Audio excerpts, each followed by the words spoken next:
Have you been affected by the energy of the new moon?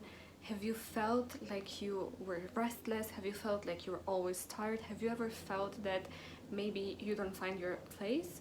I'm gonna show you exactly why this happens and how you can use this period of time in your advantage. Hello lovelies, and welcome back to my channel. My name is Miruna and I'm your host on this spiritual show, and I share here all kind of tips regarding relationship, manifesting, and how to live a limitless life. In today's topic, we're going to discuss a little bit about the full moon, because I know a lot of people around me who are always affected by this full moon, and they're always restless, they don't find their place, they cannot sleep, they have insomnia, they feel tired, they feel without energy.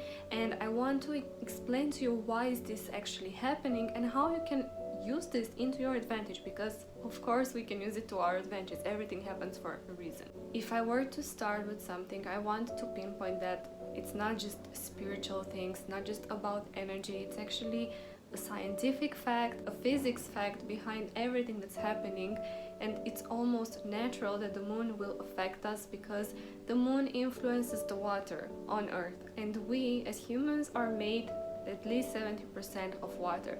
So it's natural that when the full moon is showing up on the sky, we will feel a little bit restless. It's like, the moon affecting the oceans, affecting the waves, affecting the seas. And far from these modern times, actually, in the past, people tended to be more connected with nature, more connected with the planet, and usually the moon phases were a good reason for people to sink in with the rhythm of nature.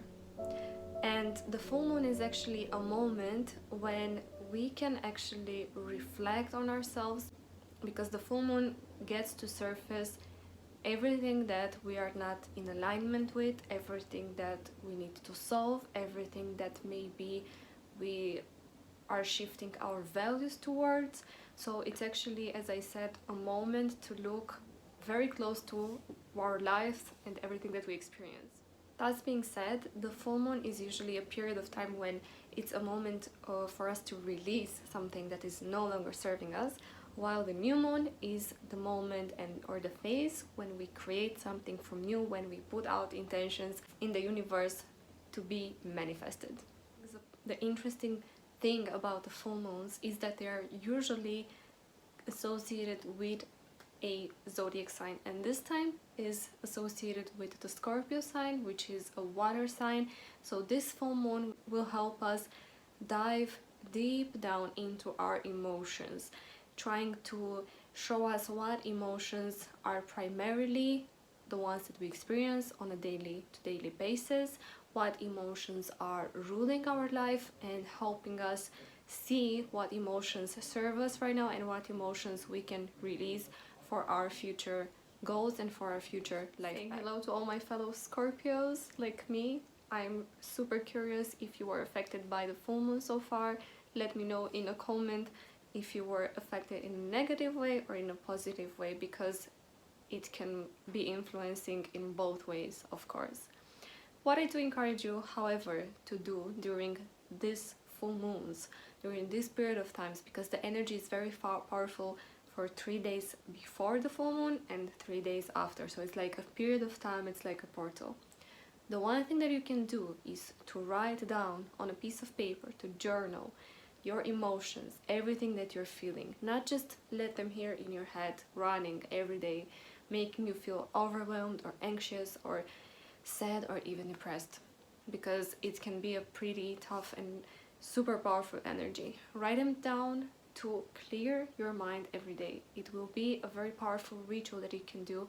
Write them down on a piece of paper, and I do encourage you to actually maybe burn it in a safe place or just throw it away in a trash bin as if you would just release. So this is like a very symbolic ritual that you can do that will help you release those stuck emotions. The second thing that I encourage you to do is to try to slow down the pace of your life. Try to not go against your body's will, against your emotional state's will, because we tend to do this in this world, this crazy world that we live in, that is always on the rush, always very fast, always happening right now, not later, but you know, our body will give us signs. If you feel, for example, tired during this period of time of the month, just try to slow down everything.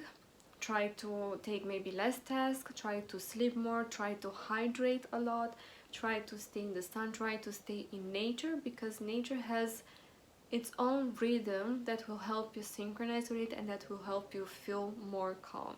So try to do all these things. Try to do basically everything that you feel will bring you joy, everything that will help you cope more with your day-to-day task. Because you don't want to force things. If you are forcing things during this period and you're tired and you want to do things even more,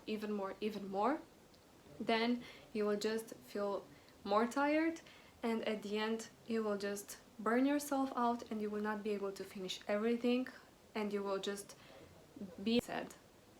If I were to give you some precise things that you can do regarding your physical aspect, so in order for you to sleep better, I would say, besides drinking water and staying hydrated, to keep yourself active, so your physical body will be tired and you will be able to sleep better. Try to use essential oils that can have a calming effect. Try to eat lighter maybe, and not so much before going to sleep, and try to minimize using super luminous devices like your computer, your phone, your laptop right before going to sleep. Try to breathe super deeply, try to do these breathing exercises. It can also help before going to sleep, to calm your nervous system, to calm yourself down, and to be able to dive through this period of time, through these days, more easily. I want to leave you in the end with this message. If you're in these moments, during these days, feeling anxious, feeling furious, feeling like you're just on a fight with everybody, feeling like you can, I don't know, you're feeling like saying things that you would not normally say, I want to assure you that it's absolutely okay. I don't want you to feel guilty, because usually these things will just go away once the moon is decreasing again. Just try to stay with yourself, try to understand yourself, try to understand your emotions, and try to have compassion for yourself. This is really important. That being said, thank you so much for being here. Thank you so much for joining me on this special episode. I hope my tips will help you go through this period with the full moon and the following full moons that will come this year more smoothly, more easily. I'm curious if you are going to try those rituals of releasing. Let me know in a comment if you maybe have already did it before, or are you going to try it, and if the moon is affecting you that much. Thank you so much. Don't forget to subscribe, don't forget to push the notification button so you will be notified the next time a video will appear. And wish you an amazing start of May.